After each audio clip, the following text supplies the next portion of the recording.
Hi guys, ನಿಮಗೆ ಗೊತ್ತಾ ಪ್ರತಿ ವರ್ಷ 40,000ಕ್ಕೂ ಹೆಚ್ಚು ಅಂತ್ಯಕ್ರಿಯೆಗಳು ನಡೆಯುವ ಮಹಾ ಸ್ಮಶಾನ ಎಂದು ಕರೆಯಲ್ಪಡುವ ವಾರಣಾಸಿಯನ್ನು ಪರಮೇಶ್ವರನು ಏಕೆ ನಿರ್ಮಿಸಿದನೆಂದು? ಒಂದು ದಿನ ಪರಮೇಶ್ವರನು ಏಕಾಂತದಲ್ಲಿ ಕುಳಿತು ಧ್ಯಾನದಲ್ಲಿದ್ದಾಗ ಮುಂದಿನ ಕಾಲದಲ್ಲಿ ಜನಿಸಲಿರುವ ಬ್ರಹ್ಮನ ಬಗ್ಗೆ, ಬ್ರಹ್ಮನು ಸೃಷ್ಟಿಸಲಿರುವ ಜೀವರಾಶಿಗಳ ಬಗ್ಗೆ, ಅವರು ಮಾಡುವ ಪಾಪ ಪುಣ್ಯಗಳ ಬಗ್ಗೆ, ಅವರಿಗೆ ಅನುಭವಿಸಬೇಕಾದ ಕಠಿಣ ಶಿಕ್ಷೆಗಳ ಬಗ್ಗೆ ಎಲ್ಲವನ್ನೂ ತನ್ನ ದಿವ್ಯ ದೃಷ್ಟಿಯಿಂದ ನೋಡುತ್ತಾನೆ. ಅದನ್ನು ಕಂಡ ಪರಮೇಶ್ವರನು ಈ ಜೀವರಾಶಿಗಳನ್ನು ಪಾಪಗಳಿಂದ ಹೊರತರಬೇಕೆಂದು, ಅವರ ಮೋಕ್ಷ ಮಾರ್ಗದಲ್ಲಿ ನಡೆಸಬೇಕೆಂದು ಒಂದು ಶಾಶ್ವತ ಮೋಕ್ಷಪುರಿಯನ್ನು ನಿರ್ಮಿಸಲು ನಿರ್ಧರಿಸುತ್ತಾನೆ. ಹೀಗೆ ತನ್ನ ಮಂತ್ರಶಕ್ತಿ ಮತ್ತು ಮನೋಬಲದಿಂದ ಆ ದಿನ ಭೂಮಿಯ ಮೇಲೆ ನಿರ್ಮಿಸಲ್ಪಟ್ಟ ಮೊದಲ ಮತ್ತು ಪುರಾತನ ಕ್ಷೇತ್ರವೇ ಕಾಶಿ.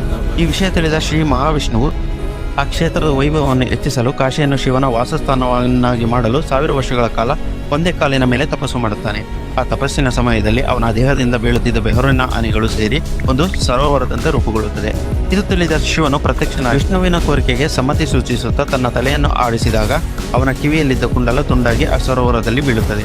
ಹೀಗೆ ವಿಷ್ಣುವಿನ ಬೆವರಿನಿಂದ ಮತ್ತು ಪರಮೇಶ್ವರನ ಕುಂಡಲದಿಂದ ರೂಪುಗೊಂಡ ಪವಿತ್ರ ಪ್ರದೇಶವೇ ಇಂದು ನಾವು ಕರೆಯುವ ಮಣಿಕರ್ಣಿಕಾ ಘಾಟ್.